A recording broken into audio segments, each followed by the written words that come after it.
Mother, Clare Page, this week lost her case as she attempted to make a sex education charity publish a lesson that it taught her daughter. Clare's 15-year-old daughter returned confused from a lesson in September 2021, saying she'd been told to be sex positive and that heteronormative society was a bad thing.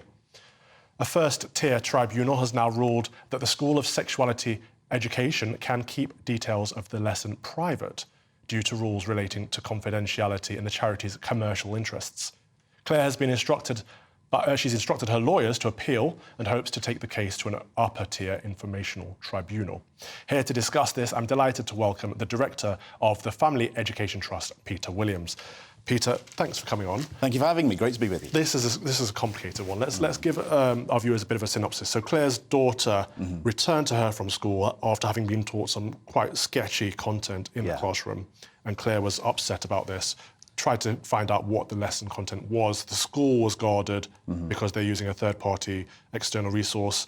And what happened after that? Well, she makes an FOI request. Right. This is denied by the school on the basis that this is from a third-party organisation.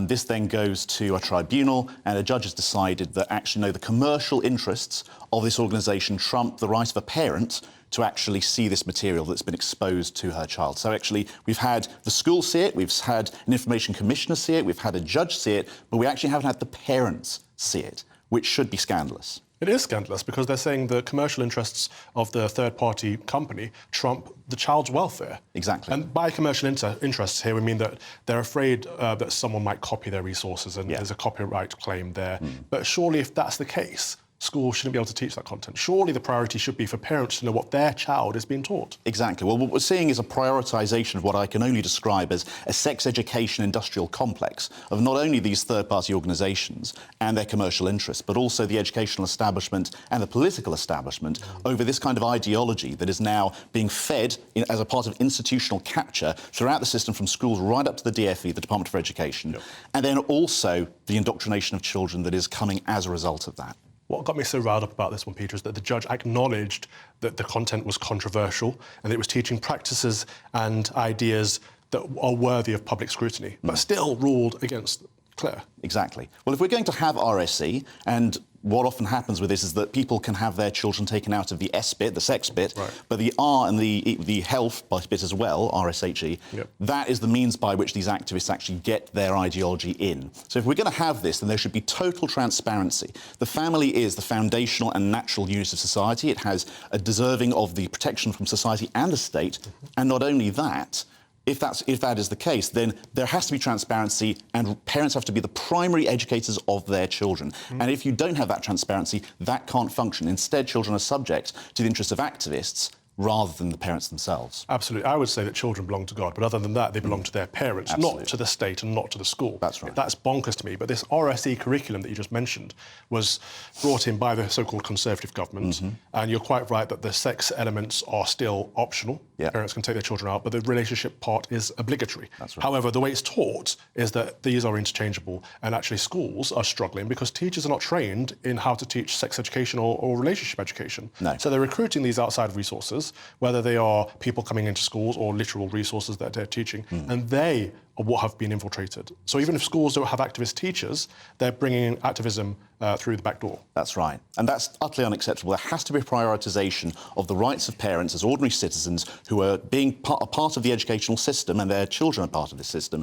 There has to be reprioritisation and centralisation on them and their rights as primary educators of their children, not these activists, not the educational establishment who think they know better. I want to bring my panel in a minute, but I just want to note that the judge ruled that some of the materials were not suitable for children. That's a quotation there, and also that it was intro-activist. So I'm struggling to get my head around the idea that a judge has looked at all this content and said, actually, we shouldn't be teaching this to kids. But at the same time, I said, parents are not allowed to look at it. How do we move past this? Where do we go? How do parents reclaim their rights?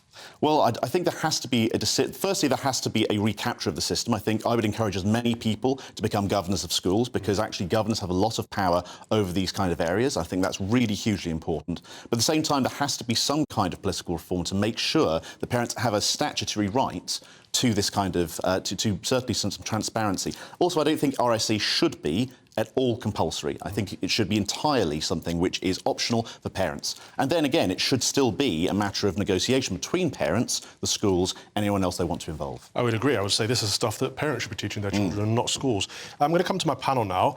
Emma Webb, some of the lesson titles that I've looked at online from this resource centre say, well, they're called Orgasm O'Clock, Babe's Guide to Sex Toys, Erotica and Pornography, Magic Wands, Fun for All the Family, Queer Sex, The Problem with Heteronormativity. Now, would you want your children to be taught this stuff? No, and that was not something that I ever wanted to hear you say, Calvin, reading those out. Indeed. I think it's pretty horrifying. I would immediately pull my child out of the school just simply because I don't think if you can't trust them with this, making the decision to use that third-party provider, then you can't trust them, full stop. I think fundamentally that so two things. Firstly, you mentioned in this judge's ruling, it's very clear that this contradicts the government's advice around indoctrination in schools and highly politicised, contested ideas being taught in schools. So that's one thing, and that's part of the case that's going to this higher court.